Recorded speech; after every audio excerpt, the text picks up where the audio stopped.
역사 수업 시작하겠습니다. 이것도 자꾸 지역적으로 빠질는지 혹 모르겠는데, 여러분이 학교 다니면서 성경 해석학을 하시잖아요. 아마추어가 성경 해석학을 하는 경우에는 단어 연구하는 걸 성경 해석학을 한다고 생각해요. 그렇지 않습니다. 요즘은 성경 해석의 단어는 의미를 지니고 있지 않다고 이야기해요. 언어학적인 면에서 의미를 지니는 최소 단위는 단어가 아니고 문장이에요. 단어는 어떤 단어와 결합됐는지, 그러니까 단어의 사회성입니다. 단어가 A라는 단어와 결합됐느냐, B라는 단어와 결합됐느냐, 또는 그 단어가 놓여있는 상황, 즉 문맥이 이 단어의 의미를 결정해요. 쉽게 얘기하면 단어 하나에는 의미군이 있는데 의미 폭이 넓어요. 여러분들이 영어 사전을 보면 한 단어에 의미가 여러 개 나오죠. 마찬가지로 헬라에서도 그렇습니다. 어떤 한 상황에 정확하게 일치하는 단어 하나가 1대1로 있는 것이 아니라 어떤 한 단어는 수많은 상황을 묘사할 수 있는 가능성, 잠재성을 가지고 있어요. 근데 그 단어가 어떤 단어와 어떤 상황에서 쓰여졌고 그래서 어떤 문장을 형성했는지가 의미를 결정하는 거예요. 그래서 문장의 최소 단위는 단어가 아니라 문장이라는 게 이제 보통 이제 알려져 있는 공공연한 사실입니다. 그래서 앞으로는 문맥 연구 또는 구문론 연구하는 데 좀 관심을 가지셔야 돼요. 근데 예전에는 성경의 해석을 하면, 근데 누구냐, 바인스 언어 사전처럼 단어 하나의 의미를 밝히는 게 성경 해석이라고 했지만, 그거는 성경을 원자화하는, 만약 이 집을 우리가 보려고 하면 이 집 벽돌 하나를 봐서는 안 되잖아요. 이 벽돌과 나무와 주리가 결합돼서 되어 있는 전체를 봐서 집을 봐야지. 이 벽돌은 여기 쓰일 수 있고 여러 개 다른 데도 쓰일 수 있어요. 여러분, 벽돌은 어디에 쓰일까요? 벽돌의 용도는 뭘까요? 연세대학교의 교육학 교수였던 이성호 교수가 수업 시간에 학생들에게 A4 용지를 나눠주면서 벽돌의 용도를 쓰시오라고 했어요. 창의력이 없는 학생은 딱 10초 만에 답을 썼습니다. 집 짓는데. 근데 벽돌의 용도는 만약에 높은 왜 물건을 올려가는데 저처럼 키가 작은 사람은 벽돌 2개 쌓아놓고 올려가는 사다리로도 써요. 망치가 없을 때는 못을 박는 망치 대용으로도 써요. 그렇죠? 등등 그렇잖아요. A4 용지에 다 채울 만큼 벽돌의 용도는 다양한 법입니다. 마찬가지로 성경의 단어라는 것은 그러하거든요. 그러니까 성경의 단어라고 이게 좀 유별난 게 아니에요. 그래서 옛날에는 사랑이라고 하는 게 대표적으로 예를 드는데, 사랑이라고 하는 것은 아가페 사랑과 필레오 사랑과 뭐 스트로게 사랑과 에로스 사랑이 있는데 이 네 가지 경도에 적용이 된다고 그랬어요. 근데 저는 코카콜라는 무지하게 좋아해요. I love Coke 그럽니다. 이런 경우는 이 네 가지 사랑 중에 어떤 게 여기서 해당될까요?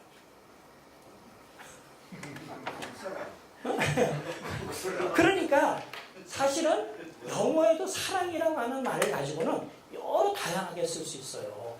나는 이걸 좋아한다. 아니, 그러면 내가 I love you 그러면 난 너랑 잠자리 하고 싶다. 이런 의미로도 사랑이라는 단어를 쓰인다고 한다면 성경에서도 그러하거든요. 그러니까 물론 성경에는 용어 자체를 많이 알고 원어를 읽는 것이 상당히 중요하지만 단어가 무슨 단어로 썼느냐 하는 걸 가지고 막 설명하는 사람이 있다면 그건 아마추어적 성경 해석으로 우리에게 보여주는 거니까 거기에 귀담아 듣지 마시고 전체 글의 흐름이 어떻게 되는지 문맥이 어떠한지 좀 어려적으로 구문, 상황을 잘 살펴야 성경 해석을 잘 할 수 있습니다. 그런데 해석하면서 구문론을 가르치는 선생님 밑에서 해석을 했으면 좋은 해석을 한 거고, 그렇지 않으면 그냥 아마추어 하신 거예요. 다시 하셔야 돼요. 미안해, 내가 너무 단도직입적인 얘기를 해서 괜히 죄송한데, 자기가 실제로 해석을 하지 않았으면서 해석을 했다고 착각하는 수가 많이 있습니다. 여러분들 이번에 아카데미 오셨으니까 주어진 시간 안에서 공부하는 법도 좀 배워보셨으면 좋지 않을까 하는 생각이 듭니다. 자, 이야기는 다시 요한계시록 넘어가서 요한계시록 5장은 4장 이야기의 연속이에요. 보좌에 앉으신 분, 즉 온 우주의 주님이시며 왕이신 또 하나님이신 그분이, 신이신 그분이 손에 책을 가지고 있다는 겁니다. 이 책은 어떤 책일까? 우선 이 책에 인봉으로 이 책이 인봉되었다고 하는 것이 좀 예사롭지 않습니다. 인봉된 책에 대한 내용 역시 에스겔서에 등장합니다. 그런데 꽤 많은 부분, 세부적인 묘사나 또 그 뒤에 나오는 6장과 연결시켜 볼 때 여기에 영향을 준 그 인봉된 책은 다니엘서 12장 4절 또 9절 10절에서 왔을 가능성이 훨씬 높아요.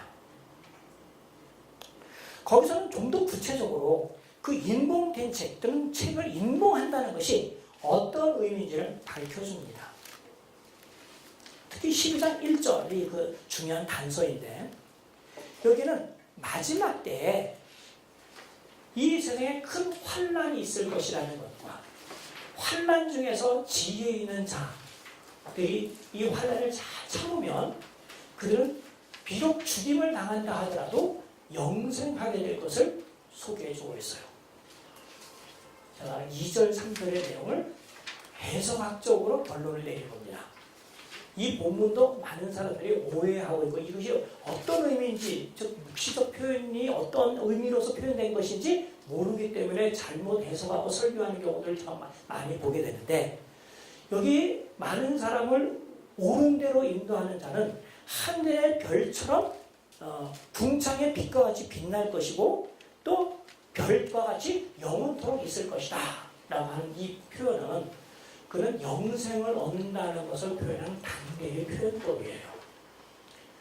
그러니까 큰 상급을 받거나 하늘에서 높은 위치에 차지하게 된다라는 그런 의미가 아니고 지금 박해의 상황에서 설령 박해를 당하여 죽는다 하더라도 별이 영원토록 있는 것처럼 그는 살아나 영생을 얻게 된다라는 의미로 2절, 3절의 내용을 이야기한 겁니다. 그런데 문제는 이런 내용을 주께서 말씀하시고는 바로 시행하지 않으셨어요.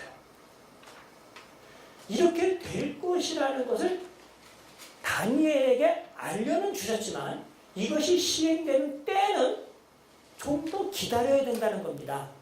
4절에 다니엘아 마지막 때까지, 종말 때까지요. 마지막 때까지 이 말을 간수하고 이 글을 봉함하라는 거예요. 이게 이제 구약 성경에 나오는 비밀이라고 하는 또 봉함한다고 하는 의미를 이해하는 중요한 단서가 되는데 구약 성경에 보면 비밀이라는 단어, 특별히 요한계시록의 배경이 되는 다니엘 2장에 보면은 은밀한 것 또는 비밀을 알려준다라는 단어가 등장해요. 이 단어는 다니엘서가 다른 성경과는 다르게 절반은 히브리어로 기록됐고 절반은 아람어로 기록됐는데 2장은 아람어로 기록된 부분에 있는 거예요. 그래서 거기 사용된 은밀한 일이라고 하는 단어는 라츠입니다. 라츠예요. 여기에 해당되는 히브리어는 소드라고 해요. 이 두 단어는 70인경에서 공이 미스테리온이라고 번역되었습니다. 여기 미스테리온, 비밀을 알려주겠다라고 할 때 이 말은 우리가 사용하는 비밀과는 의미가 다릅니다. 우리는 비밀이라는 것은 이 당사자만 알고 다른 사람에게는 그것이 알려지지 않은 것을 비밀이라고 해요. 은근슬쩍 내부에 있는 사람들만 아는 것이 비밀이잖아요. 근데 그 당시에 있는 이 비밀은 뭐냐면 말론해서 얼마든지 많은 사람들이 알고는 있는데 실제 말한 대로 행동은 되지 않는 것을 가리키는 표현이에요. 이해가 안 되죠? 자, 이것을 이해하기 좋은 본문이 아모스 3장 7절입니다. 하나님께서는 장차 하실 일을 선지자에게 말씀하지 않고는 결코 행하심이 없다고 말씀하셨습니다. 그리고 예를 들기를 원인과 결과, 사자가 우는데 누가 떨지 않겠느냐, 아궁이에 불을 떼는데 굴뚝에 연기가 나지 않겠느냐, 뭐 이런 식이에요. 원인이 주어지면 결과가 나타난다는 겁니다. 뭘 말씀하시려고 하느냐, 하나님께서 이스라엘에게 내린 심판이라고 하는 행동, 결과, 굴뚝에서 연기 나는 것, 그 다음에 동물들이 두려워 떠는 것, 이런 결과가 나타나는 것은 사자가 울었기 때문이고 아궁이에 불을 뗐기 때문이다. 마찬가지로 하나님께서는 이스라엘에게 심판을 내리시는 이 내용이 그냥 가만히 있다가 어느 날 갑자기 그냥 깜짝 놀라게, 그냥 깜짝 놀라게 팍 이렇게 하지는 않는다는 거예요. 이런 일을 하실 것을 먼저 선지자들을 통해서 말씀을 하게 된다는 거예요. 그러니까 선지자가 말하는 동안은 그 일이 일어나지 않아요. 그리고 나서 조금 시차를 두고 하나님의 행동이 나타나는 거죠. 해프닝이라고 하는 것, 해프닝이라는 것은 구두 이야기가 전해지고 난 다음입니다. 바로 요 과정을 비밀이라고 그래요. 제 박사학위 논문이 이걸 제가 연구했기 때문에 이런 이야기만 나오면 저는 그냥 살아 움직여요. 하나님의 비밀 그리스도라는 책이 있습니다. 우리나라에 딱 그 책 한 권밖에 없어요. 그러니까 저자 이름을 치든 하여튼 책 이름을 치든 보면은 하나님의 비밀 그리스도라고 하는 그 책이 어떤 걸 다룬지 몰랐기 때문에 그 책들을 안 사보는데 그렇게 이렇게 좋은 책인데 정말 중요한 책인데 왜 안 사보는지 잘 모르겠어요.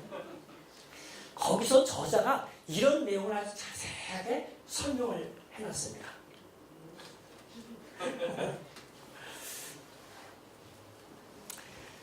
다시 다니엘서로 와서 다니엘 12장에서는 하나님께서는 마지막 때 될 일들을 이미 공개적으로 말씀하셨어요.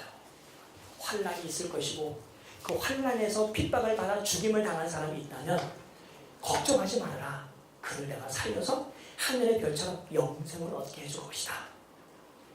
아직은 그 일이 일어나지 않았어요. 그냥 그렇게 될 거라는 얘기하는 거야. 그래서 그 일이 일어나지 않는, 해프닝이 되지 않는 상황 속에서는 뭐냐면 이 일은 봉함된 채로 있는 겁니다. 구약에 있는 모든 메시아 예언이 있다고 하면 이스라엘 역사와 관련된 직접적인 내용을 빼고 메시아와 관련된 내용이 있다면 그게 다 어떤 면에서 봉인되어 있는 상태로 있는 거예요. 하나님 백성들을 완전히 회복시키고 구원하고 아담의 자손들을 다 구원하시는 그 일, 이미 창세기 3장 15절부터 이야기를 했어요. 그리고 하나님의 백성들을 괴롭히는 악인들을 심판하시겠다는 것 다 이야기를 했어요. 그런데 하나님께서 이야기하셨지만 그 일을 행하시지 않았죠. 다니엘서는 이것을 봉함한다 하는 이야기를 한 겁니다.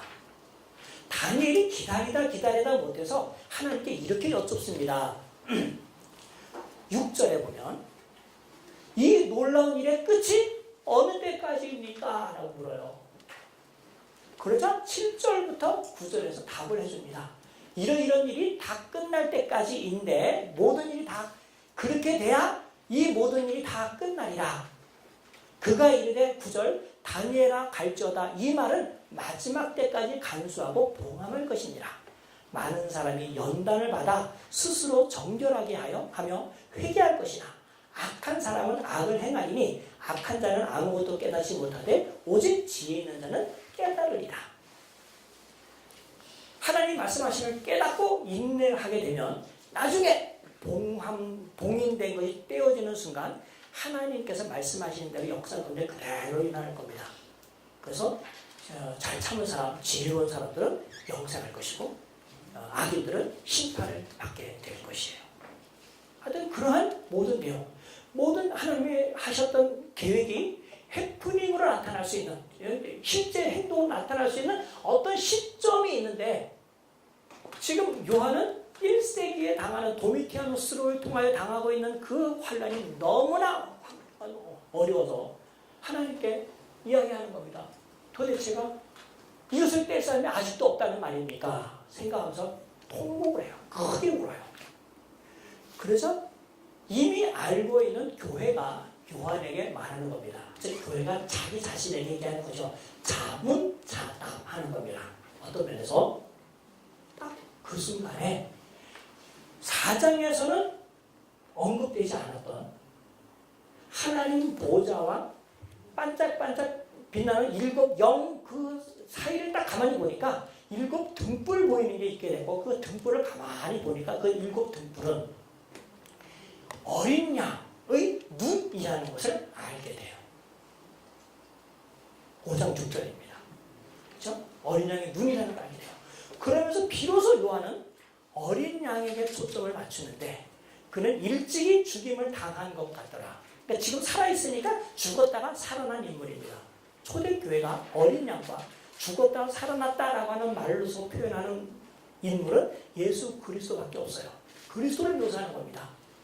또한 성경 전체에서 신약 성경에서 많이 가르치고 있는 그분은 다윗의 후손으로 나왔어요. 다윗을 뿌리면서 또 그 다윗의 후손이기도 하고 한 그런 분이십니다. 그러면서 그분이 하셨던 일을 가만히 보니까 그분은 일찍이 죽임을 당하시고 자기의 피로 유대인뿐만 아니라 이방인까지도 사서 주님께 드렸대요. 여기 이방인들, 즉 온 세상 사람들의 보편성을 가리키기 위하여 요한계시록에서 사용되고 있는 관용어적 표현이 있는데 네 단어로서 이것을 표현합니다. 족속과 방언과 백성과 나라. 순서가 바뀌기도 하고 어떤 한 단어가 다른 단어로 대체되기도 해요. 어쨌든 이 네가 등장하는 것은 사라고 하는 사방위, 즉 우주적 용어를 사용하여 이스라엘뿐만 아니라 온 땅에 있는 사람들에게도 구원의 효과가 미쳤다는 것을 보여주고 있고, 그래서 그의 피로 말미암아 그들을 사서 하나님께 드려 그들을 제사장과 왕이 되게 하셨다는 겁니다. 이 내용은 베드로전서 2장 9절에서 신약 성도들이 예수 그리스도로 말미암아 하나님의 백성으로 바뀐 것을 보여주는 표현. 원래는 출애굽기 19장 5절과 6절에 있는 내용을, 즉 이스라엘 백성들에게 적용됐던 그 용어를 이방인 출신의 교회에게 적용한 것을 보니까 요한이 지금 5장 9절 10절에서 사용하고 있는 이 표현은 정확하게 신약적 표현이라는 것을 알 수 있어요. 특별히 베드로전서 2장 9절에서 온 겁니다.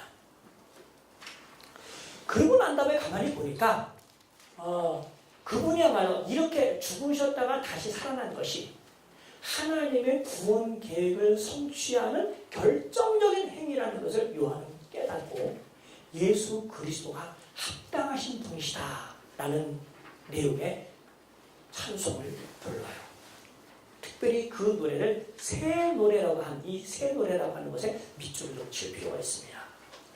특별히 구약 성경에 언급되어 있는 일련의 언약들과 구별하여 메시아가 오셔서 이전의 언약을 완성하고 전혀 새로운 시대에 새로운 기틀을 마련한 것이 새 언약이었듯이 하나님께서 메시아를 통하여 행하신 새로운 구원을 행하신 것을 기념하여 부르는 노래이기에 새 노래입니다. 조금 내가 설명이 장황했어요. 시간이 없다 보니까 자꾸 말을 요약하는데 다시 한번 풀어줘야 되겠네요. 구약 성경에도 새 노래라는 용어가 등장해요.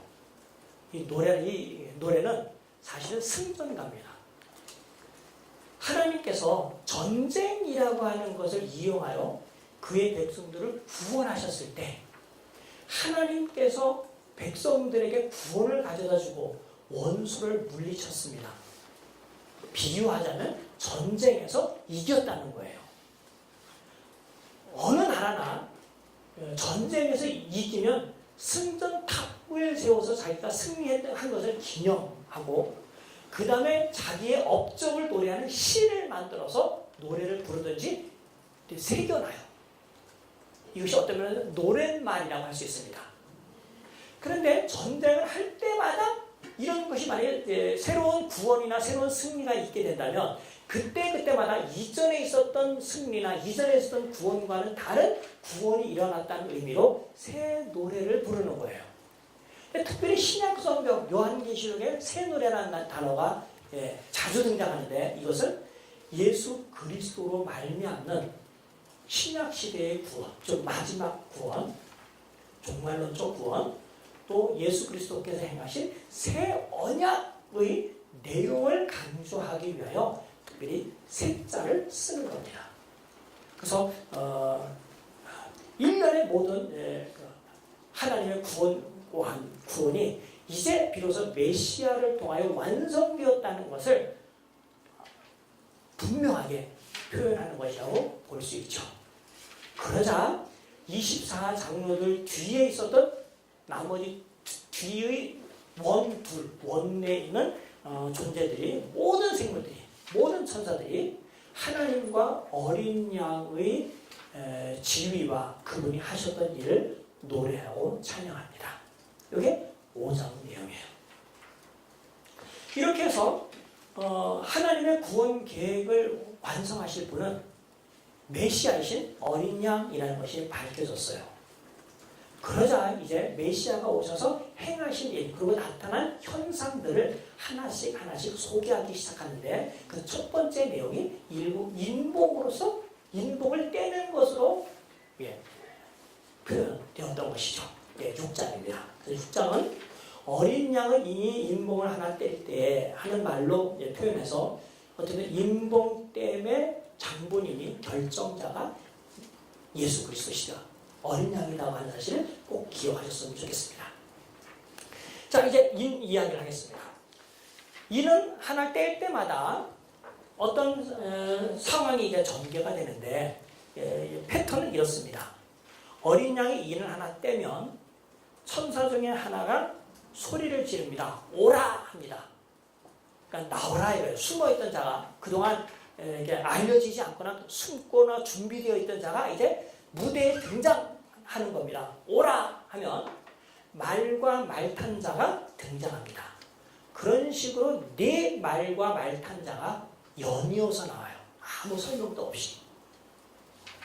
그럼 요한계시록에서는 해석 없이 어떤 상황이 이게 묘사가 됐다고 한다면 이거는 독자들이 이런 상황이 묘사되어 있는 구약 성경을 배경으로 해서 이것을 읽기를 기대한다는 의미입니다. 그러니까 요한계시록에 처음 기록하고 있는 환상을 본 요한도 모르고 들은 초대교회도 모른다고 한다면 이것이 무슨 뜻인지 간략하게 설명을 해놔요. 그렇지 않고 그냥 설명 없이 어떤 상황을 그냥 묘사만 됐다면, 서술만 하고 있다면 이것을 이해하기 위한 배경을 우리가 찾아야 돼요. 이것은 어디서 왔을까? 네 말과 말탄자와 관련된 내용은 스가랴 1장과 스가랴 6장에 기록되어 있는 내용입니다. 그래서 거기에 있는 상황에 비추어 이것을 이해하면 좋아요. 자, 그것을 가기 전에 하나만 잠깐 높아지면서 언급을 하고 지나가면은 제가 요한계시록 주석을 냈다니까 꽤 많은 사람이 저에게 이런 질문을 해요.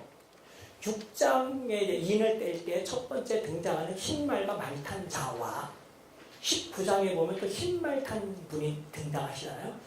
동일 인물이냐? 여기는 흰말이 그리스도를 가리키느냐 아니냐라는 것을 물어요. 뭐라고 봐야 되겠어요? 동일한 인물이 아니다 라고 대답을 해야 돼요. 그러니까 만약에 동일한 인물이라고 보는 것은 요한계시록에 나오는 이 상징적인 표현이나 어떤 상징어들을 기계적으로 이해하는 겁니다. 흰색은 말은 이런 식으로 아무 문자가 있어 이렇게 대조해서 이제 보는 건데 여기 아까 해석학에서는 단어의 오류에 해당되는 내용이에요. 문맥이 어떤 것인지를 봐야 합니다. 6장에 나오는 흰말과 말탄 자는 이 등장인물이 독립적으로 개별적으로 존재하는 것이 아니라 네 말과 말탄 자가 하나의 세트로 구성되어 있는 거예요. 19장은 아무 없이 독립적인 흰말과 말탄 자입니다. 공통점이 있다면 둘 다 승리를 추구한다는 점은 같아요. 싸움을 잘하는 거야. 그런데 9장에 싸움 잘하는 그분은 말씀이며 충신이며 만주의 주 만왕의 왕이며 우리의 주님이신 예수 그리스도를 형상화한 것인 반면에 여기에 있는 싸움 잘하는 자는 악한 자로서 아니면 하나님의 심판을 대행하는, 그래서 하나님께서 허용한 마귀적 인물입니다. 귀신적 인물입니다. 그들이 하는 세상에 재앙을 가지고 와요. 근데 뒤에 있는 세 말과 말탄자만 재앙을 가져오고 첫 번째 말탄자는 그리스도처럼 구원하기 위해 오는 그게 아니라 이렇게 혼자서 따로 노는 게 아니라 같은 일을 하는 겁니다. 승리해요. 그래서 하여튼 딱 나와서 그가 죽이려고 한다면 싸웠다면 이기지 못할 자가 없을 만큼 아주 강포한 일을 행하는 자라고 하는 것으로 여기 언급이 됩니다. 두 번째 등장하는 말은 붉은색이에요. 요한계시록에는 붉은색은 피를 많이 흘린다, 사육을 좋아한다, 사람을 죽이는 일을 한다 하는 것을 가리켜요. 심판으로서 죽일 수도 있고요. 14장처럼. 아니면 지금처럼 그냥 일반적으로 사람들에게 자기 권력을 위해서 강포를 행하면서 죽인다는 의미일 수도 있어요. 어쨌든 당시에 아마 내전 일어나고 있는 상황, 내전 유발자를 언급하기 위해서 붉은색 말과 말탄자라고 언급한 것 같습니다. 피를 좋아하는 거예요. 금전에는 그 피를 마셨다라고 하던 언급과 비슷합니다. 세 번째는 검정색 말이 등장하는데 이 검정색 말은 글쎄 검정색을 뭐랑 비교할까 우리는 궁금한데 여기 한 친절하게 언급을 해놨어요. 경제적인 상황의 악화를 언급하는 겁니다. 아마 그 당시 기근이 들어서 농작물 수확이 되지 않아 농작물의 인플레이션이 발생한 것을 이런 스가랴 1장과 6장에 나오는 말을 빌려서 설명한 것 같아요. 어쨌든 검정색 말이 나왔고 말탄자의 손에는 저울이 들려 있습니다. 저울은 요즘은 그 법원에 나오는 공평한 재판이라는 의미로 저울을 썼지만 그 당시에는 재판을 저울로 표현하는 것은 있지 않고 공정성과 특별히 경제 부분에서 공정성을 나타낼 때 저울이 있었어요. 또는 저울의 추를 속이지 말아라 하니까 물건 사고 팔고 하는 문제였거든요. 그죠? 재판 문제가 아니고. 그래서 공정하게 한다면 1데나리온을 한쪽 저울의 한쪽 면에는 놓는다면 다른 쪽 면에는 밀 16대가 거기에 놓여야 이게 공정한 거예요. 근데 이번에는 한 데나리온을 놨는데 밀 하나 정도만 가지고 균형을 잡았으니 1데나리온 가치가 16분의 1로 떨어졌다는 걸 알 수 있어요. 16분의 1 하면 이게 가슴에 와닿지 않으니까 식료품에 1600%의 인플레이션이 발생한 거예요. 인터넷에 보면 우리 생활물품 5% 올랐다고 지금 난리 법석이나 10% 올랐다고 막 뭐라 그러잖아요. 5% 10%가 아니야. 1600% 오른 거예요. 제 책 밑에 보면 1세기 예루살렘을 연구하신 요아킴 예레미야스의 책에 당시 1데나리온 가지고 밀을 얼마나 살 수 있는지, 사람이 한 끼 몇 사람이 식사를 할 수 있는지의 자료를 제가 거기다 언급했어요. 거기에 비춰본다면 먹는 것이 16분의 1로 줄었습니다. 그것보다는 조금 기근의 영향을 덜 받고 약간은 물건이 남아 돌아가는 보이만 하더라도 1데나리온에 3대 정도밖에는 살 수 없으니 이건 사람이 기근에 허덕이고 있다는 것을 알 수 있습니다. 여기까지는 감흥이 안 와요. 이게 도대체 왜 이런 얘기를 하고 있는지, 뭘 말하려고 이걸 얘기하는지 잘 모를 거예요. 2장 7절을 보면 지난주에 제가 서문학교의 이야기를 하면서 2장 7절이 아니구나 9절 내가 내 환난과 궁핍을 알거니와. 그렇죠? 신앙생활을 잘 지키느라 주님께 충성하느라 서문학교회가 가난해졌어요. 빚절해졌어요. 이런 영향을 받은 거예요. 가난의 영향을 받은 거예요. 7장을 가서 보면 나중에 오늘 이야기하겠지만 혹시 할 시간이 있을지 잘 모르겠습니다만은 7장 16절에 가면 이런 사람들에게 주께서 해주시는 보상을 뭐겠어요? 여러분들 지금처럼 물가가 1600% 폭등해갖고 막 어려움이 있다고 한다면 하나님께서 당신에게 여러분들에게 금멸료관 준다고 하는 게 뭐 와닿겠어요? 먹을 거 배 터지게 먹이게 해주겠다 하니까 훨씬 마음에 와닿지 않겠어요? 7장 16절에 그들이 다시는 줄이지 아니하며 목마르지 아니하고 이렇게 표현했어요. 마지막 때의 상을 또 마지막 때에 우리가 겪을 구원을 아주 실질적으로 먹고 마시는 것을 표현했어요.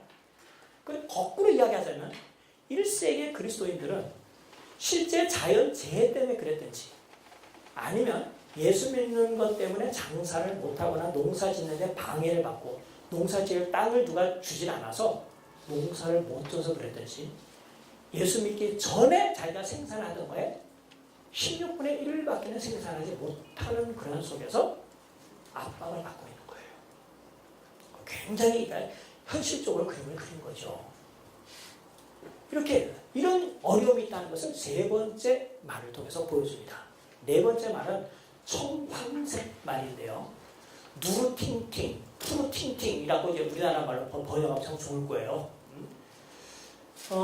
시체색입니다. 딱 보는 순간 저건 시체색인데 죽음을 떠올리게 돼 있어요. 아니나 다를까 말 탄 자의 이름이 죽음이에요. 음부, 저승사자입니다. 그래서 사람들을 다 저승으로 데려가는 일을 해요. 앞에 이야기의 결론에 해당되는 부분인데 즉 세 말에 대한 마무리를 하면서 8절에 뭐라 하냐면 그 이름은 사망, 즉 죽음 또는 저승, 음부인데 그들이 땅 4분의 1의 권세를 얻어 검과 흉년과 사망과 땅의 짐승들로서 죽였다라고 언급합니다. 여기까지 언급을 하고는 이 네 말들 이야기가 나오게 된 배경과 결론으로서 왜 10절과 같은 8절과 같은 결론을 내렸는지를 말씀드리겠습니다. 물론 제 책에 다 있어요. 빌 교수는 너무 장황하게 써서 읽다가 그냥 지쳐요. 저한테 그런 문의 전화가 오는 게 많습니다. 페이스북에다가 막 저한테 써요. 교수님 이 책 좋다고 해서 샀는데 너무 어려워요. 그럼 이제 내가 이때 다시 하고 내 책 팔아먹습니다. 그래서 그거 어려우니까 우선 내 책 읽고 전체적으로 개관한 다음에 읽으시면 좋을 거예요. 이거 정말 좋은 책이에요. 배경은 이렇습니다. 스가랴서 한번 찾아볼까요? 구약성경. 우선 1장에 있는 내용을 좀 보겠는데 1장에 있는 말씀을 보고 싶지 않으면 설명할게요. 1장 12절에 보면 조금 있다가 이제 다섯째 인을 뗄 때 제가 보려고 했는데 지금부터 그냥 소개합니다. 여호와의 천사가 대답해 이르되 만군의 여호와여 여호와께서 언제까지 예루살렘과 유다의 성읍들을 불쌍히 여기지 아니하시려 하나이까 이를 노하신 지 70년이 되었나이다 하매 여호와께서 내게 말하는 천사에게 선한 말씀 유하는 말씀을 대답하시더라. 내게 말하는 천사가 내게 이르되 너는 외쳐 이르기를 만군의 여호와의 말씀에 내가 예루살렘을 위하여 시온을 위하여 크게 질투하며 안일한 여러 나라들 때문에 심히 진노하나니 나는 조금 노하였거늘 그들은 힘을 내어 고난을 더하였습니다 하고 이야기했습니다. 그리고 17절 가서 여호와가 다시 시온을 위로하며 다시 예루살렘을 택할 것이다 이렇게 얘기합니다. 일단 어떤 상황이냐면 스가랴서는 포로 후기 성전을 지을 무렵에 나타나서 활동했던 선지자죠. 주후 538년에서 520년 혹은 520에서 515년 요 사이에 활동했던 선지자입니다. 그렇죠? 성전 짓는 문제까지 중요한 주제예요. 뭐냐면 사실 그들은 물리적으로는 공식적으로 바벨론에서 해방을 얻었어요. 그럼 자기네 땅으로 돌아왔습니다. 그냥 하나 남은 게 있어요. 하나님께서 강대국을 멸하시지 않은 거야. 두 번째, 또 하나 남은 게 있는데, 그들이 민족을 회복하기 위해서 성전을 지어야 하는데 아직 성전을 짓지 않은 상태입니다. 지으려고 하는데 계속 방해를 해요. 방해꾼 때문에 성전을 못 짓는 거야. 물론 결국 515년에 졌지만 515년 되기 전까지 이 사람들은 성전을 지을 수 있을지 막막해요. 즉 538년부터 시도했지만 계속 번번이 실패하고 공식적으로 520년에 막 시도해서 이제 하는데 그러는 사이도 5년 동안 온갖 곡절을 겪으면서 완성되지 않았으니까 예루살렘 성전 건축에 대해서 이 사람들은 너무나 불안해한 거예요. 그래서 하나님께 이렇게 질문한 겁니다. 천사가 대신 질문한 것입니다만 하나님 언제까지입니까? 예레미야 선지자가 70년이 지나면 반드시 돌아오고 이스라엘을 회복한다고 말씀을 하셨는데 회복의 조짐이 보이지 않습니다. 정작 이스라엘이 회복하려면 정말 이스라엘이 회복하려면 아까 첫 번째 문제 이스라엘의 원수들 강대국을 하나님께서 멸하셔야 되는 거 아닙니까? 두 번째 성전이 건축되어야 되는 게 아닙니까? 자, 첫 번째 문제에 집중하겠습니다. 그래서 첫 번째라고 중요한 첫 번째라고 했는데 하나님께서 열국들을 멸하시려면 상황이 어떨까요? 조용한 가운데, 평화로운 가운데 그 일이 진행될까요? 아니면 한번 이 세상에 뒤집어질도록 굉장한 일이 벌어질까요? 뒤집어져야 되겠죠. 세상은 어제나 오늘이나 별다른 없는 것처럼 조용해. 하나님께 정말 이스라엘을 회복했는지 의심가는 부분이잖아요. 그 내용이 6장에 언급됐어요. 상황 판단을 하라고 하나님께서 4병거를 보냅니다. 말과 마차가 있고요. 탄자가 있어요. 그런데 이 병거는 2절, 3절에 보면 요한계시록에 사용된 그 내용, 그 이미지의 근원 내용인 첫째 병거는 붉은 말들이, 물론 여기는 말들 2마리 이상이고요. 요한계시록은 1마리지만 어쨌든 이미지는 색깔과 말입니다. 붉은 말. 둘째 병거는 검은 말. 셋째 병거는 흰 말. 그래서 앞에 1, 2, 3 다 등장하죠. 순서가 좀 바뀌었다 뿐이지. 네 번째 말은 뭐예요? 어룽지고 건장한 말이라고 했어요. 네 번째 요한계시록에는 무슨 색? 청황색이라고 했지만 여기 어룽졌다고 한 걸로 표현한 겁니다. 자, 주님께서 이 네 말들에게 가서 이렇게 하라고 해요. 8절 이것은 온 세상의 주 앞에 서 있다가 나가는 것이다 라고 합니다. 그래서 각각의 말들이 동서남북으로 나가요. 8절에 보면 그가 내게 외쳐 말하되 이르되 북쪽으로 나간 자들이 북쪽에서 내 영을 쉬게 하겠느니라 하고 얘기합니다. 그리고 12절에 이름하는 자들이 자기 곳에서 돋아나서 여호와의 전을 건축하리라 라고 하죠. 그래서 아까 내가 얘기했던 열대국 멸망하는 것과 성전 건축이 두 가지가 있는데 성전 건축하리라고 하는 메시지는 전해줬어요. 이제 첫 번째가 뭐냐면 문제가 열국이 멸망되지 않는 거예요. 이 네 말들이 사방에 가서 지형조사를 했는데 온 세상을 탐구했는데 쉬고 있을 정도로 평온하더라는 거예요.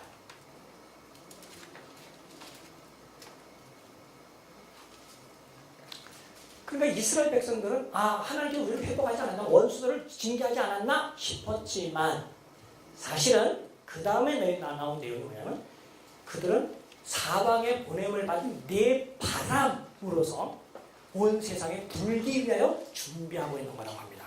바로 그 내용이 이제 요한계시록의 7장에서 사용이 돼요. 근데 스가랴에서 핵심은 뭐냐면 지금 열국들을 멸망시키지 않지만 그럼에도 불구하고 이스라엘은 분명히 회복된다. 그래서 성전은 건축될 것이다 하는 내용입니다. 열국 멸망은 아직 이 단계가 아니라 메시아가 오시는 그 단계, 나중에 가서 하나님께서 심판하실 것이고, 지금은 열국을 멸망시키고 징계를 내리는 것과 상관없이 이스라엘의 회복, 즉 성전 건축은 반드시 일어난다 하고 반쯤에 또는 부분적인 이스라엘 회복만을 이야기를 해줘요. 그런데 요한계시록에서는 그 이미지를 그대로 갖다가 와서 뭐 어떻게 얘기하느냐면, 스가랴에서는 이 이미지가 아직 하나님의 열국을 멸망이 전 상황을 보여준다 사용했지만, 이제는 이 네 말들이 각각 자기의 기능을 행한다는 거예요. 주특기를 행한다는 거예요. 그래서 사륙할 자들은 사륙하고 죽일 자는 죽이고, 그 다음에 경제적으로 어려움을 줄 자는 어려움을 줌으로써 이 세상에 재앙을 내린다는 거예요. 왜? 그 이전과 달리 지금은 마지막 때이기 때문에. 그래서 요한은 스가랴에 있는 그 내용을 확장시켜서 1세기의 상황에 적용합니다. 그러니까 메시아의 상황이 그런 거예요. 자, 그렇다면 이거는 온 땅에 내리는 하나님의 재앙을 이야기해요. 그래서 지금 하나님의 원수들에게 대해서도 재앙이 이제 엄습했고 그들의 죽임을 당할 것이다. 그런데 이 재앙의 결론으로 언급한 8절에서 뭐라고 했느냐면, 이 재앙으로 말미암아 어떤 재앙이냐면 검과 흉년과 사망과 땅의 짐승들로서 죽인다라는 용어를 썼어요. 근데 이 용어가 예사롭지 않은 용어입니다. 저희 교회에서는 이 내용을 설교를 안 하니까, 또 설교할 필요도 없고 안 하니까 이 내용이 어떤 상황인지 잘 모르겠지만, 이건 이스라엘에게서는 무지무지하게 중요한 내용을 담고 있는 어구들이에요. 제 책 203쪽에 보면, 다른 나중에 오늘은 제 책을 언급하지 않았습니다. 댁에 가서도 203쪽과 그 전후에 있는 내용을 좀 꼼꼼하게 읽고 거기에 제가 언급한 성경 구절들은 좀 찾아보는 것이 좋겠어요. 특별히 거기에 맨 밑에 문단줄 밑에서 중간쯤에 보면 빨간 글씨로 칼, 기근, 전염병, 죽음이라고 언급해놓고, 예레미야 14장 12절18해놨죠. 그 위에 거기서 4줄 위로 올라가면 레위기 26장 18절 28절 16절부터 18절부터 28절, 신명기 32장 24절부터 26절을 언급해놨습니다. 구약 모세 오경에 등장하는데, 레위기나 신명기 본문의 공통적인 내용은 뭐냐면, 이스라엘 백성들이 아직 가나안 땅에 들어가기 전입니다. 가나안 땅에 들어가기 전에 하나님은 십계명도 주셨고 성막 제도도 주셨고 제사장 제도도 주셨는데, 가기 전에 가장 중요한 것은 이스라엘과 하나님과 언약을 맺었고, 가나안 땅에 가서는 이 언약대로 생활하라는 거예요. 가나안 원주민들의 삶의 방식을 본받지 말고 지금 이스라엘 백성들에게 하나님께서 광야에서 주신 말씀대로 살라는 겁니다. 그러면 너희는 가나안 땅에서의 삶, 즉 생명이 길 것이고, 여기 생명이라는 우리의 목숨 얘기하는 게 아니라 가나안 땅에서의 삶입니다. 삶이 길 것이고, 그렇지 않으면 하나님께서 그들을 끊어버려서 가나안 땅에서 쫓아낼 거라는 거예요. 그 내용을 이야기하면서 아주 쉽게 얘기하면, 너희가 내 말을 잘 듣고 이 율법대로 지켜 행하면 너희는 복을 받을 것이다. 그러나 이것을 지켜 행하지 않으면, 순종하지 않으면 너희는 저주를 받을 것이다. 복과 저주 내용으로서 언약의 핵심적인 내용을 이제 보여줬는데, 여기서는 실질적으로 이야기해 주는 겁니다. 그 저주의 내용이 뭐냐 하면, 레위기나 신명기에 정확하게 너희는 검과 흉년과 사망과 또는 전염병과 땅의 짐승들에 의하여 죽임을 당할 것이다 라고 언급을 했어요. 여기까지는 경고로 알아들을 수 있어요. 근데 아까 제가 먼저 읽었던 예레미야 14장 12절과 12절, 24장 10절, 42장 17절 등에 보면, 남유다가 멸망하여 바벨론에 쫓겨날 때 결국 저주가 응한 거예요. 할 때 예레미야 선자는 레위기와 신명기의 이 본문을 인용하면서 이렇게 언급하는 거예요. 하나님께서 오래전에 율법을 통하여 너희들이 하나님의 언약을 파기하게 되면 이와 같은 것으로 하나님께서 너희를 죽일 것이라고 경고하지 않았느냐. 검과 흉년과 사망과 땅의 짐승들 또는 전염병으로 죽겠다고 했는데 너희들은 그런 재앙을 지금 받고 있다. 하나 더 제가 미처 언급하지 못한 부분이 있어요. 에스겔 14장 12절부터 23절입니다. 에스겔 14장 12절부터 23절. 이 본문은 정말 중요해요. 지금 시간 더 있으면 이 본문을 찾아서 이제 봤으면 좋겠는데 집에서 꼭 찾아서 읽어보세요. 보면 에스겔이 이 바벨론 포로에 와 있는 상태입니다. 예레미야보다 더 시간이 흘렀어요. 그렇죠? 와 있는 상황에서 지금 바벨론에 와 있는 상황이 왜 그러냐? 요것 때문이라는 거예요. 거역적 저주를 받아서 검에 와요. 멸망받았고 전염병에 와요. 짐승들에게 죽임을 당하는 것이다. 라고 언급을 하는 겁니다. 그럼 왜 하나님께서 이스라엘 백성들에게 언약 백성들에게 이런 일을 하셨을까? 질문을 던집니다. 두 가지예요. 가나안 땅에 사는 이스라엘 백성이라도 그들이 악을 행하거나 하나님을 떠나면 하나님께서 그들을 징계하셔서 징계하신다는 걸 보여주시기 위하여. 두 번째, 이렇게 하는 중에 옳은 자, 믿음을 지키는 사람은 하나님께서 그들이 믿음이 있다는 것을 밝히기 위하여 이런 일을 한다는 거예요. 쉽게 얘기하면 용광로는 두 가지 기능을 합니다. 불순물을 태우는 일. 그래서 이스라엘 땅에 있지만 진짜 하나님의 백성이 아닌 사람들에 대해서는 하나님께서 징계를 할 목적으로 이런 저주를 내리시는 것이고요. 혹독하긴 하지만 참 하나님의 백성들은 이 혹독함을 통하여 자기의 믿음의 순수함과 하나님의 참 백성이라는 것을 입증할 기회가 있어요. 그래서 하나님께서 그들을 정결하게 하고 거룩하게 하실 목적으로 징계하신다는 거예요. 그렇다면 이것을 온 세상 상황에 놓고 본다면 사실 가난이든 또는 죽음이든 이것이 세상 사람들에게 임할 때 하나님께서는 이것을 징벌로 사용하는 사람, 이것을 징벌로 할 경우에는 하나님을 떠난 사람들에 대하여 내리는 하나님의 심판일 것이고, 지금 초대교회가 우리가 예수 그리스도 안에 있는데 하나님을 잘 섬기는데 우상을 숭배하지 않고 믿음을 잘 지키는데 왜 이런 어려움을 겪을까? 그냥 그들이 하나님의 백성으로서 거룩하고 정결하게 하는 수단으로서 그렇게 한다는 거예요. 그래서 그들이 나중에 흰옷을 입게 된 것이고 어린 양의 신부라는 입증을 받게 되는 겁니다. 그래서 이제 두 부분 무척 중요해요. 예레미야 14장, 에스겔 14장. 다 14장이라서 외우기 쉬울 거예요. 원래 오리지널 본문은 레위기 26장, 신명기 32장에 있는 말씀입니다. 자, 바로 이런 상황 속에서 다섯 번째, 어린아이 다섯 번째 일을 뗍니다. 그럴 때 지금 내가 마지막으로 언급했던 그 내용이 나오는데, 하나님의 말씀과 예수 그리스도를 증언한 것 때문에 죽임을 당한 사람들이 제단 앞에서 주님께 외쳐요. 어느 때까지입니까? 이 어느 때까지입니까? 아까 살펴봤죠?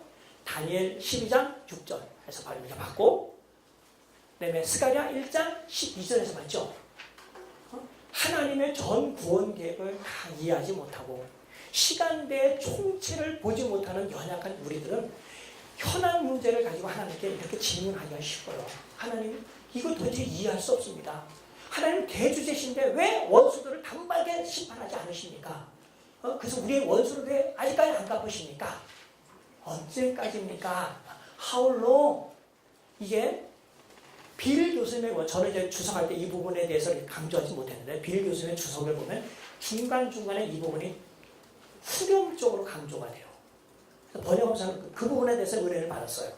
왜냐하면 요한계시록에서는 예수 그리스도의 초림과 재림과 그 사이에 있는 교회의 상황을 나타내는데, 그리스도의 재림하시기 전까지 교회는 어떤 상황에 있든지 자기가 세상에 속하지 않은 것 때문에 세상으로부터 박해를 받아요. 그래서 주님이 빨리 재림하시기를 기다리면서 한편 하나님께서 지금 현재 일하시는 거에 대해서 이해를 못하는 거예요. 그렇죠? 하나님이 이렇게 전능하신데 왜 악인을 아직까지 심판하지 않습니까? 언제까지 기다려야 됩니까? 라는 질문을 언제든지 하게 되는데 이게 5번째 일을 때 목배임을 죽임을 당한 성도들이 살아있으면서 죽은 이후에라도 주님께 계속 이런 얘기를 합니다. 주님께서 이렇게 대답하시죠. 잠깐 동안만 더 쉬어라. 너희 형제들도 너희처럼 이런 죽임을 당할 때까지 그 수가 차기까지 할 것이다. 그렇게 말만 하신 게 아니에요. 비록 그들이 이 세상에서 사람들에 의해서 죽임을 당했다 하더라도 하나님께서 보실 때는 11절 각각 각 사람들에게 흰 두루마기를 주시면서 이런 말씀하십니다. 네가 승리자다.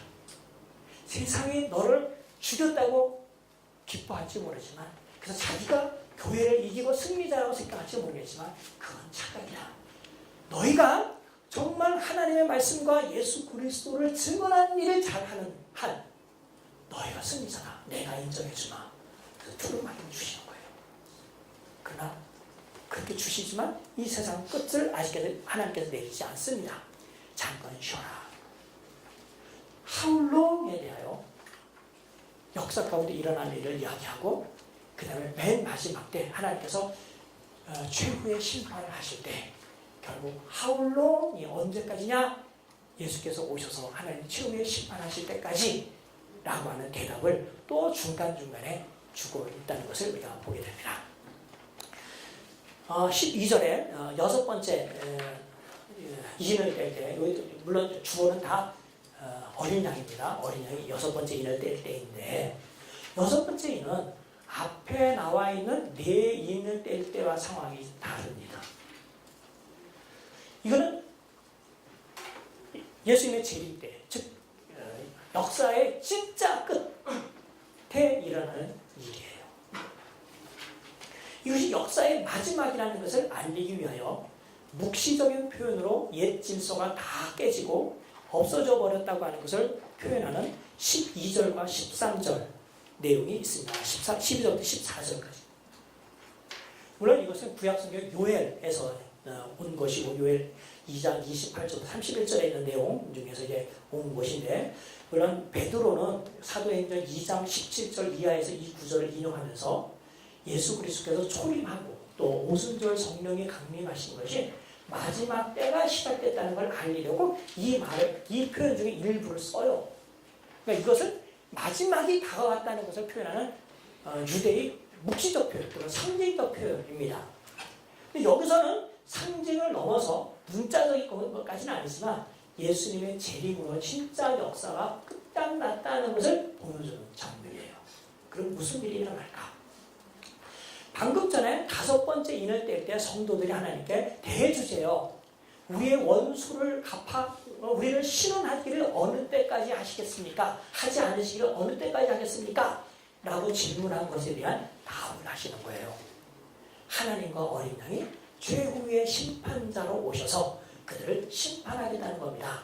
그래서 이것이 끝장이라고 하는 끝장면이라고 하는 것을 보여주는 것이 17절 그들의 진노의 큰 날이 일어나다. 그들을 진노하는 큰 날이 일어났고요. 그들은 하나님과 어린 양의 진노가 너무나 두려워 15절부터 16절과 같은 행동을 해요. 누구들? 사실 저도 사실 주석을 한다고 하면서 슬쩍 읽고 넘어가는 게 좀 있었어요. 그 중에 하나가 물론 저는 사실 관심도 없었긴 하지만 나중에 이제 독서를 하다 보니까 6장 15절에 땅의 임금, 왕족, 장군, 부자, 강한 자, 모든 종과 자유인 7종류의 사람을 언급했어요. 참, 이거 발견하는 사람 정말 대단한 분이라고 생각합니다. 리처드 보쿰 교수님이신데 리처드 보쿰 교수님 여기 7사람을 다 언급한 것은 7이라는 완전수로서 이 세상에 있는 모든 사람을 망라한 것이다 라고 설명해요. 뭐 동의할 수도 있고 안 할 수도 있겠지. 근데 그분 책을 읽다 보면 자꾸 끌려와. 그런데도 매력이 있어요. 어쨌든 요한계시록에는 숫자 이런 것이 정말 계획적으로 이렇게 보여주는 거예요. 막연하게 진짜 그냥 자기가 보고 있는 사람들 숫자를 세서 한 게 아니라 어떤 상징의 숫자나 그 색깔을 가지고 어떤 메시지를 전달하려고 하는 거니까 이 세상에 빈부귀천, 특별히 교회를 박해하는 사람 중에 권세를 가진 사람들이 많으니까 특별히 권세 가진 사람들을 많이 언급했어요. 그렇다고 노예들은 하나님의 심판 안 받냐? 그렇잖아요. 종들도 심판을 받는다는 거야. 그래서 낮은 계급에 있는 사람은 종 하나만 들어가고 6명은 다 부유층 권세 있는 사람들이긴 하지만 7 종류의 사람으로서 모든 사람들이 다 하나님과 어린 양의 진노의 대상이라는 것을 언급하고 있습니다. 그들은 자기 수준에서 하나님과 어린 양의 진노가 정말 피치 못할 것이라고 생각해요. 야, 우리도 이걸 두려워하는데 이 세상에서 그분 심판대 앞에 감히 넉넉하게 당당하게 설 수 있는 사람이 누굴까? 아무도 없어요. 이게 누굴까라는 말은 수사 의문입니다. 아무도 없다는 말이에요. 그건 네 생각이고, 그렇죠? 네 생각이고 7장에 가면 지금 세상에서 박해를 받고 있는 하나님의 백성들이 그들이 아무리 연약하고 누추하다 하더라도 하나님의 사람인 이상, 하나님 인 많은 사람들이에요. 이상, 그는 하나님의 심판을 이기고 견딥니다. 그들이 누구? 14만 4천. 그리고 숫자가 얼마큼 많어? 14장 9절에 보면 허다하게 많은 사람들이 손에 종려나무를 가지고 들고 서 있어요. 그들은 어디서 왔느냐? 장로님이 묻습니다. 이들이 어디서 왔는지 아느냐? 라고 물어요. 요한이 대답하지 하지 않고 장로님이 대답하세요. 그랬더니 14절에 장로님이 대답해요. 지금까지 이야기했던 큰 환난 가운데서 나오는 자들인데 5장에 언급된 예수 그리스도의 피로 씻어 하얗게 된 사람이다. 승리하게 되었다. 그렇다면 14만 4천이 물리적인 숫자가 아니라 어떤 상징적인 숫자라는 걸 알 수 있죠. 요한계시록에서는 하나님의 백성을 표현할 때는 예외 없이 12자를 씁니다. 그래서 12지파의 12과 여기서 설명하고 있잖아요. 그 다음에 12지파의 사람들이 12천이 나와요. 서양 단어에서 우리나라 말처럼 만 단위가 없습니다. 천 단위가 10개가 있어서 만이에요. 그래서 12,000이 아니라 12천이야. 그러니까 정확히 얘기하면 12지파에서 12천이 나와서 14만 4천이 되는 거예요. 의도적이라는 걸 알 수 있죠? 아니, 아무려면 이스라엘 역사 전체 중에 한 지파에 12,000명만 구원받겠어요. 그럼 문자적 해석하는 사람이 결정적인 문제가 이루고 있는 거야. 1000이라고 하는 숫자는 완벽함입니다. 7과 10이 요한계시록에 주로 완벽한, 완전함이라 퍼펙트라고 하는 단어 또는 컴플리트라고 하는 단어로 사용하고 있는데 여기에 삼위일체를 나타내는 세 자성을 써서 1000을 표현을 해요. 그럼 20장에 나오는 1000년 동안 왕노릇 한다는 거의 그 기간도 우리가 어느 정도 암시를 받을 수 있겠죠. 그래서 12, 1000이라고 하는 무지하게 많은 사람들. 그걸 9절에서는 허다하게 많은 사람이라고 언급했는데 셀 수 없이 많은, 허다하여 셀 수 없이 많은 사람이라고 언급했는데 이거는 이 표현은 의도적입니다. 창세기 12장과 15장에 보면 하나님께서 아브라함에게 약속하기를 너는 복이다. 열국이 너로 인하여 복을 받을 것이다. 이스라엘이 아니고 아브라함의 후손만 아니고 열국이 온 땅이 너로 인하여 복을 받는다고 했어요. 13장에 가서 보면 하나님께서 아브라함에게 묻습니다. 너 하늘의 별을 셀 수 있냐? 하늘의 별을 셀 수 있을진데 너희 후손도 세리라. 이 말은 뭐예요? 아브라함의 후손, 아브라함으로 말미암아 복을 받을 사람은 셀 수 없을 정도로 많아질 거라는 거예요. 그렇다면 7장 9절에 있는 말씀은 특별히 이스라엘의 민족적인 조상 아브라함에게 하셨던 하나님의 언약 내용을 상기시키면서 그때 하셨던 하나님의 말씀이 지금 성취됐다는 겁니다. 갈라디아서와 연결시키면, 갈라디아서 특별히 3장에 있는 내용과 연결시키면 예수 그리스도는 아브라함의 후손으로 오셔서 많은 사람들의 구원이 되셨습니다. 예수 그리스도 안에 있는 사람들은 남자가 되었던 여자가 되었던 자유인이 되었던 종이 되었던 할 것 없이 다 아브라함의 후손이고 예수 그리스도로 말미암아 유업을 이룰 겁니다. 예수 그리스도로 말미암아 아브라함과 더불어 유업을 잇게 될 것이에요. 그 사람의 수가 허다하게 많습니다. 그렇다면 몇몇 그룹에서 지금 14장에 나오는 사람들의 14만 4천은 유대인들 중에서 구원받은 사람이고 9장은 이방인 중에서 구원받은 사람이라고 나누는 것이 사실 요한계시록을 제대로 읽지 못한 것이라는 것을 알 수 있어요. 9절 이하에 나오는 거나 그 다음에 4절 이하요, 5절 이하에 나오는, 그러니까 4절 이하부터 5절 이하, 5절부터 6절에 언급되어 있는 그 14만 4천이나 사실 같은 사람들을 이야기하는 겁니다.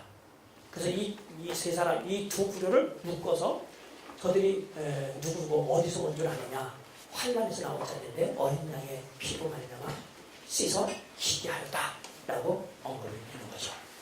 최후의 심판 때 이 세상 사람들, 즉 하나님을 떠난 사람들은 하나님의 진노의 큰 날에 견딜 수 없다 하더라도 하나님의 참 백성들은 당당하게 서고 넉넉히 이길 수 있습니다. 기도하겠습니다.